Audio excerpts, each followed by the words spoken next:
Hello everyone. Uh, let's start our topic on negotiation.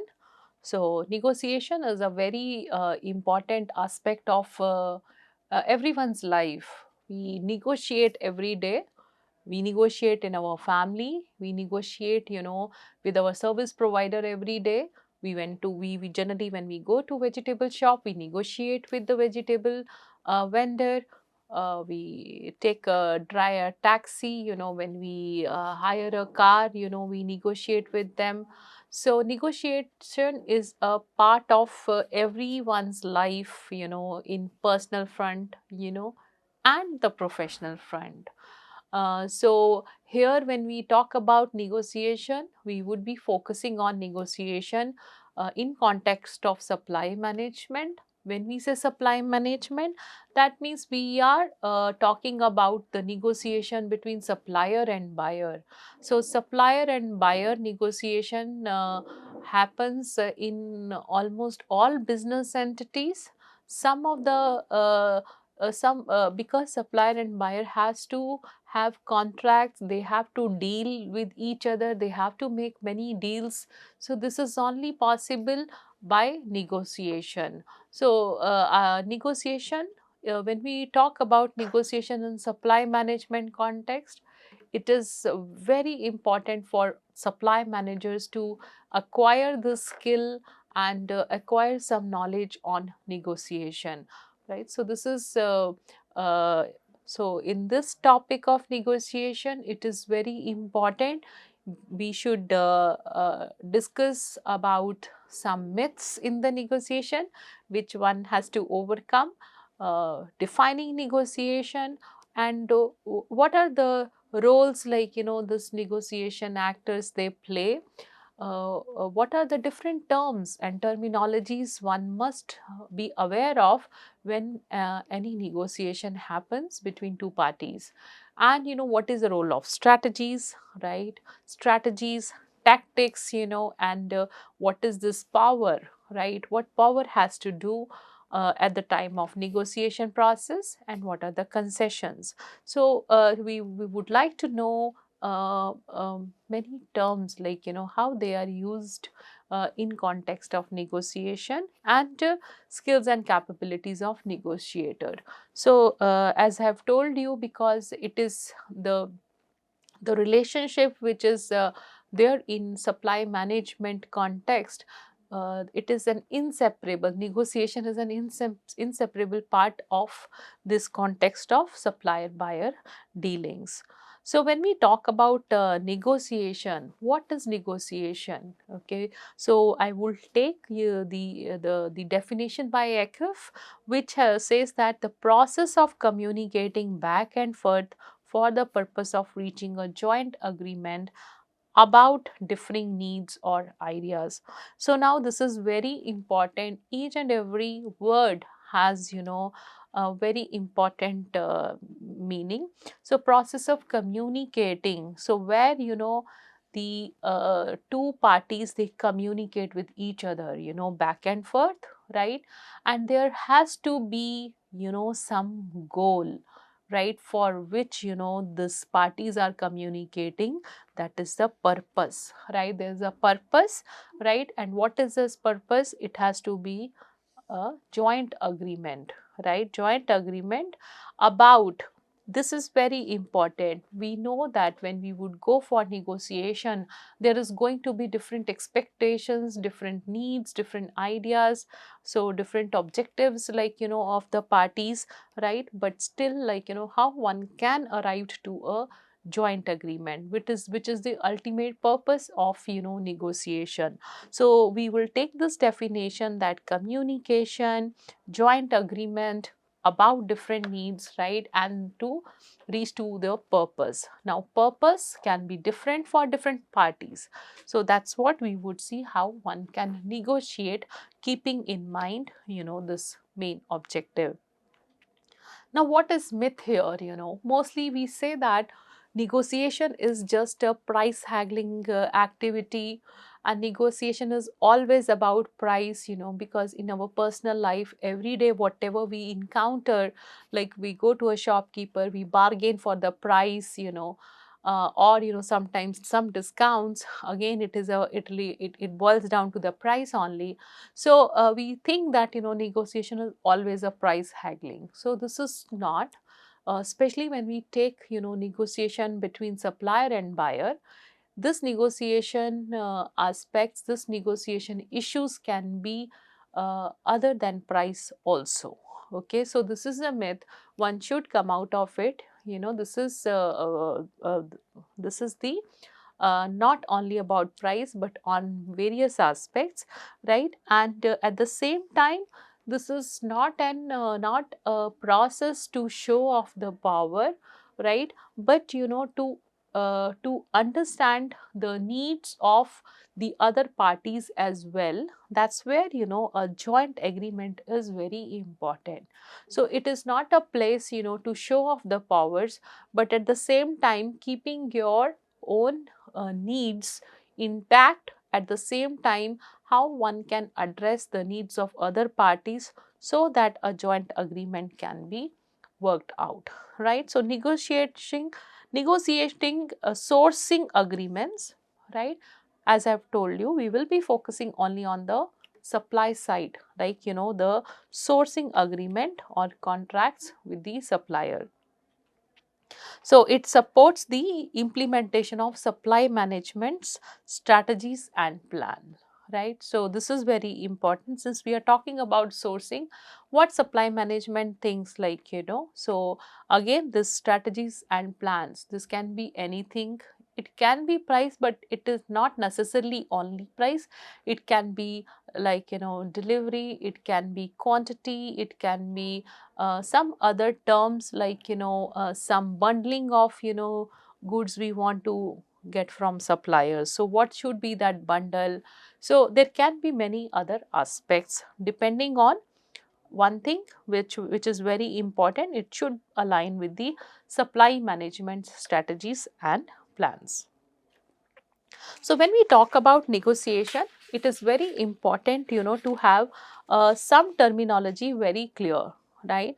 So whenever the negotiation happens, right, between two parties, right, there are some terms one must be aware of, right?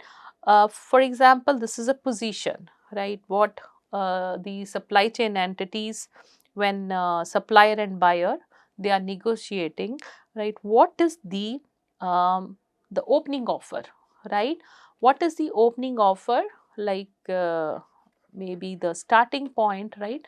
Opening offer or is called position, right? Or opening offer, or one can say that what is the stated need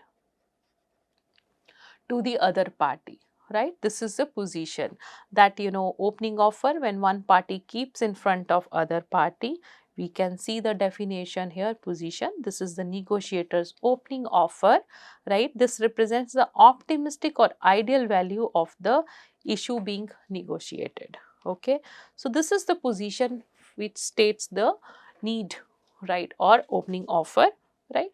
At the same time, when this two parties are negotiating, right, there are certain things which terms which should be clear to the parties. So every party has something called BATNA, BATNA. Now what is this BATNA? This is a negotiator's best alternative. Okay, this is the best alternative to a negotiated agreement, right? So that is the point, while negotiating, if a party would reach to a point where this is the most advantageous to just walk out, right? Probably the other alternative is more advantageous, like over this negotiated agreement. So that point, or when we can say that negotiator always have their reservation point, right? So when there is a compromise here, right, when it is most advantageous to walk away from the negotiation and implement the next best option, right? That's why best alternative to a negotiated agreement. So this is BATNA, right? So this is important terms where it applies.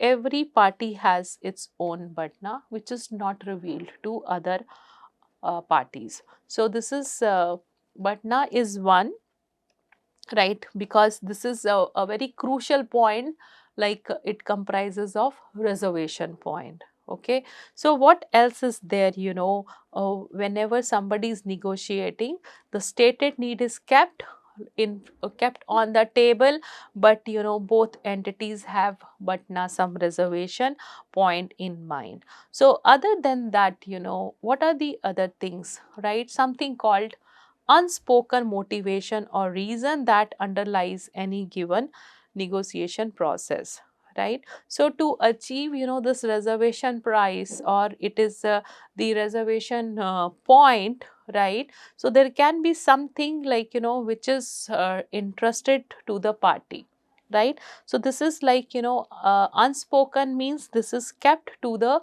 party himself or herself, right? This is unspoken. First of all, this is unspoken means not to be shared, not to be revealed to the party, kept to the party himself or herself, right? So this is not to be shared, right? So this is the interest, right? This is the motivation, right? The unspoken motivation or the reasons that underlies any given negotiation position. Okay, so this is true for both the parties, right? However, right, there is something called wants. A negotiator would like to have, as opposed to the outcomes that must be achieved, and there would be needs, right? So at the time of negotiation, correct, there would be uh, uh, so this is the final reservation point, but at the same time, to arrive that, there should be a clarity that whenever we are negotiating, there should be something which the negotiator must have. So this is not at all be compromised, right? So this is must have to reach successful outcome, right? So to have a successful outcome, this is the must have negotiated issue. However, this wants can be would like, would likely, or like to have, like to have. So that means here is a scope. There is a scope where the parties can I would not say compromise, like where parties can think of some concession, right? This is also very important term in negotiation. They can think of some concession, some concessions here, right? So because this is they would like to have, but not necessarily must have. So the wants are the scope where the negotiation is possible. So if even if this is not available, but the other needs are met and interests are always intact, so this wants can be termed as concessions given to the other party.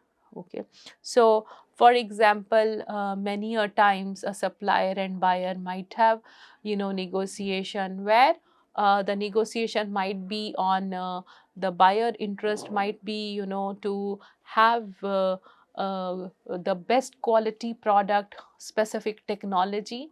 As I've told you, negotiation is not necessarily on price.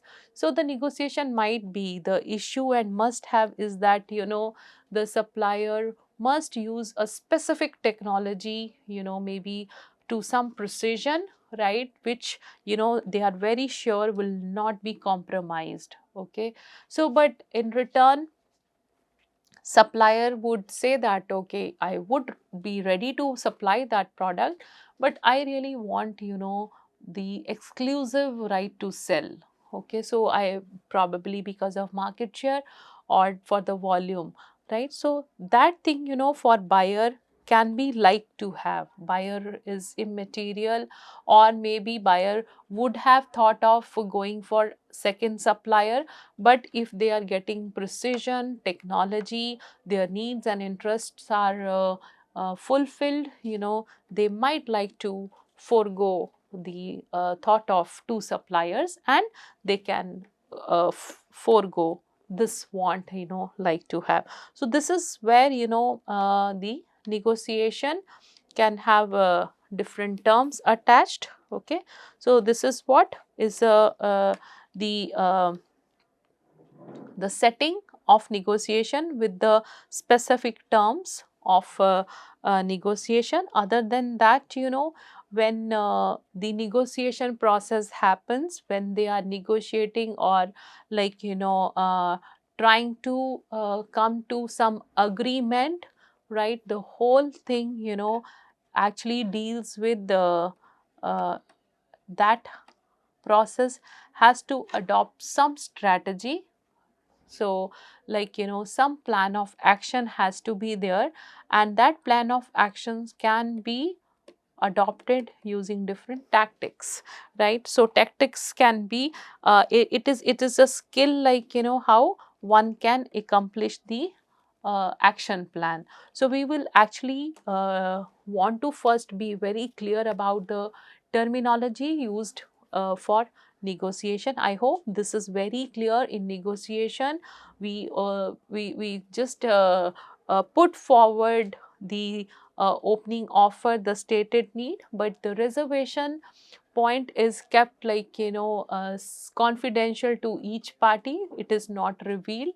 So the parties should be very clear that, at what reservation point, one should walk out of negotiation. At the same time, the unspoken motivation should be kept to the party himself or herself. And there can be, like, needs and wants, where needs are the must haves and wants are the would like to have, because there should be some scope also, right? Because when we have a major objective to achieve out of this negotiation, that is agreement, there can be many aspects, right? So some aspects, like, are the desired ones only, not the compulsory things. So that can be uh, take form of concessions. This represents the whole negotiation scenario. So there is, when we talk about negotiation framework, especially in context of supply management, one should be very clear of the sourcing requirement. Okay, so negotiation generally happens, we have seen the P2P process, right? So when either competitive bidding has already been done, after competitive bidding, companies can decide to go for negotiation. Probably the competitive price is not the ultimate aim for the buyer.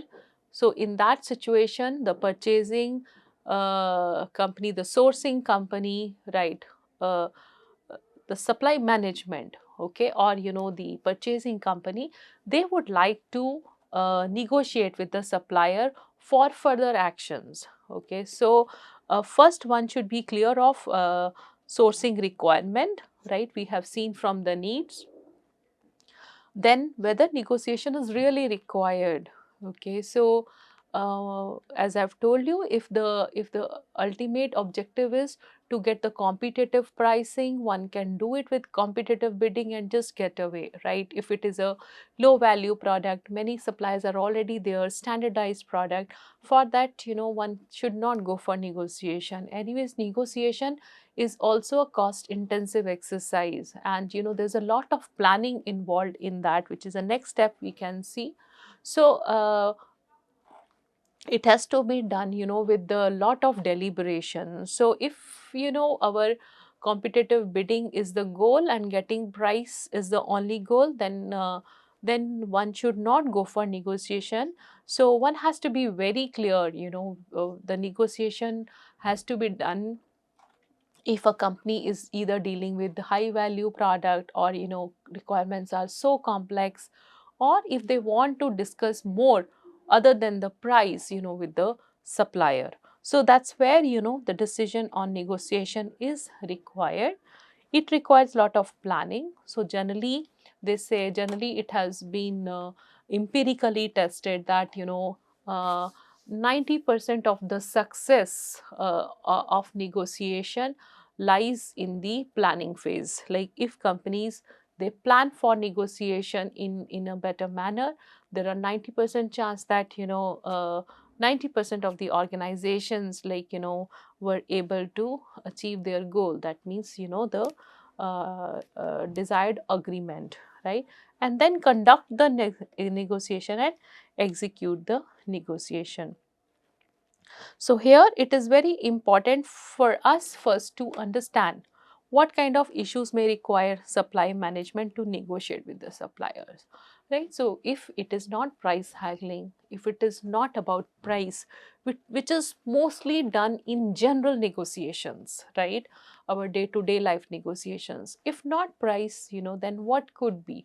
As I mentioned, quantity, quality, delivery can be one thing, but other can be like there can be like some contract related agreements, like whether to go for long term contract, short term contract. Mostly this is done for very large contract value, or we can say very large contract volume, where lot many stakes are involved, many stakeholders are involved. For example, EPC industry, or the construction projects, right? So they are involved, long term, some many are long term contracts, so those contracts, they really need deliberation on various aspects of the contract, like how the performance would be, so the performance would not be compromised over a period of time. So all those aspects are very important to negotiate. Similarly, complex and capital intensive contracts are very important, like our construction contracts, right? So what it's a long term thing, just imagine, if in between, the buildings are just left incomplete, so that is a very risky situation, for all these stakeholders, parties. So it is very important, to set, the expected performance with the supplier, what is expected, what are the expected outcomes, like which suppliers should do over a period of time. So these are the best candidates, for the for to be negotiated. So one can see that we can list down, there can be many uh, other aspects on which negotiation can happen, right? So negotiation can also happen, if buyer wants to venture into altogether new product, new technology, some sophisticated technology, where they want to have suppliers concurrence, where they want suppliers expertise, so there the negotiation can be totally on the specifications to be discussed, right? And when we talk about services, like most of the ITES services, like many vendors, you can say, or the service providers, they deploy their people to the buyer's premises. So there it is very difficult to evaluate the performance of these workers, or it could happen for the service maintenance aspect of many services. So here there can be very different scenarios which really need negotiation, or which seek negotiation. We call such things as issues, like what kind of issues may require, right? So the moment we would say issue is something like we have to be very clear, means on what aspect the negotiation is happening. For example, if we want to buy a transformer, right? So buying a transformer is not a negotiation point, right? That has already been asked, like, for request for proposal, we need a transformer. But the negotiation issue would be and could be the maintenance part, right? Or maybe the delivery part. So that can be negotiation issue. So these are very important aspects one should keep in mind. So, what are the different terms of negotiation, and whether negotiation is required for all the products, when actually companies should go for negotiation, right? And we have already seen it is not only about the price. So, these are the three takeaways we have got from the negotiation lecture. So, we will go for negotiation planning in our next session.